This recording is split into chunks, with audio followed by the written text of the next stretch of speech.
Hey everyone! So I'm back with another fragrance review. Today I'm going to be doing another Christina Aguilera perfume. So in the past I've done her debut scent, which was just called Christina Aguilera, and now I wanted to do her 2008 fruity white floral release, which is called Inspire. Now I said at the end of my last video that I'm not a huge fan of Inspire, and it's true, I'm not.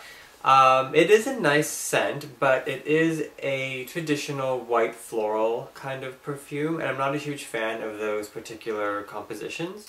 I apologize for the weird lighting. I'm in a different room that I don't normally film in, so it's kind of weird. But anyways, so I really don't like the packaging too much. It's also another thing about the scent that I don't like. I don't like the box, I don't really like the bottle, but I'm going to show you them. Alright, so here is the Inspire box.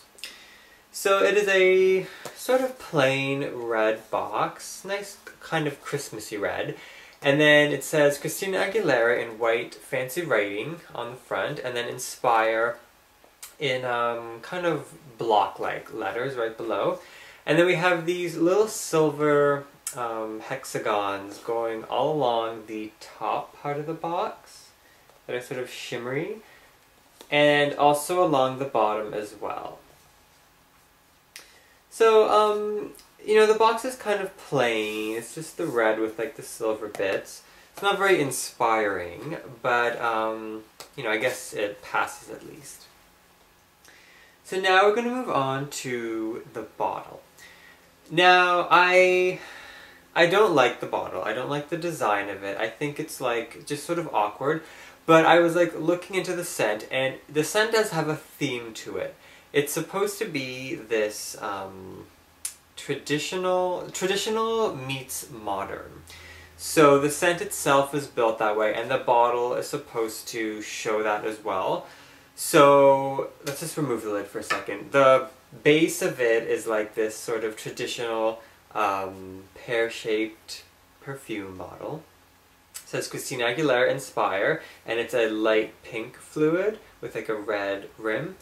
And then the lid is supposed to be the like modern aspect, because it's metallic and it's like big. I don't even know how it's supposed to work, but this is supposed to be like the modern part of it. So we have this big plastic lid with red plastic beads like going around the rim there, and then it has Christina's initials on the top.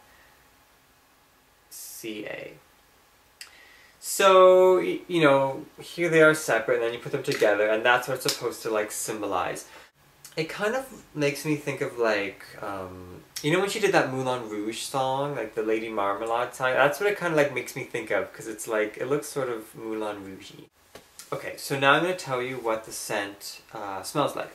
So as I said, it's not my favorite. It is a white floral composition, and it's still continuing that theme of like modern versus classic. The modern part of the scent is the top note, and then the more traditional classic part is the heart. So in the top, we have citruses, freesia, and mango. And mango typically isn't paired with like those strong white florals, so that's why it's, you know, the two coming together. And I actually do enjoy the top. I feel like it's very fresh and sweet and fruity, but it's balanced very well with the citruses and the freesia. The citruses make it, sorry, it's like really sunny right now. The citruses make it very fresh and clean, so it never comes off as too fruity or too sweet. And the mango doesn't give like a tropical feel, it just gives a lightly fruity feel that's sort of half and half fresh and clean. So I think it's a decent top opening. Now here's where it sort of like goes downhill. Now the heart of the fragrance really starts to reveal itself, and the heart consists of that whole like army of white florals. Gardenia, tuberose are like the main components, and then there's also rose sort of like backing those up. And if you know like those sorts of flowers, you know what they smell like, you know that they are very overpowering and strong. So like when you have those in a scent, you can really smell them. And like these three flowers are very strong. They're like sort of like the divas of like the flowers. So we have like all three of them like sort of just battling it out, and it just becomes like a very overpowering white heart. I feel like at this point the citruses are like sort of stomped down, the freesia is just dead, and the mango is still sort of there. You can still smell that like fresh fruitiness, but it's definitely those florals that take like center stage and just, you know, own the scent. So if you love tuberose, you love that like white floral scent, then you will like Inspire. But you really have to love them because they do really like explode. And then we get into the base of the scent, which has sandalwood, musk, and Valencia orange flower. But again, it just ends up smelling like a white floral musk. Like those heart notes never go away. Like they come in, they conquer, they just take over the world, and they never go away. So even in the base note, you know, it's just whatever's left over of those white florals. It's just a white floral musk.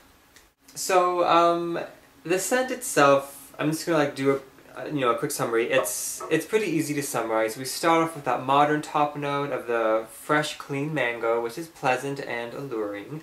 And then it quickly gets taken over by the white floral army, and that lasts pretty much the whole scent.